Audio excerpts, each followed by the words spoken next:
Баршаңызға қайырлы күн, менің каналыма қош келдіңіз.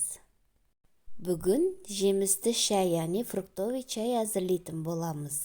Қыстың күні жылы үйде ыстық шай ішіп отқанға не жетсін. Бізге керек заттар: алма, анар, лимон, апельсин, мята және нават қажет. Алдымен аталған заттардың барлығын жақсылап жуып аламыз. Алмадан 4-5 тілім, анардан 2 ас қасық, лимоннан 1 тілім, апельсиннен 2 тілім, жарты шай қасық мята және жарты шай қасық шай қажет. Сонымен қатар 2 немесе 3 дана наватты саламыз да үстіне қайнап тұрған суды құямыз. Ыстық суды құйып болғаннан кейін шайды 1-2 рет қайтарамыз.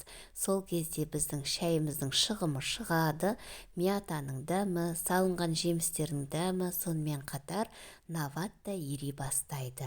Осымен біздің жемісті шайымыз дайын болды. Міндетті түрде жасап көріңіз, Айкони Фудқа тіркеліңіз. Қыстың күні жылы үйде жемісті шайын ішіп рахаттаныңыз.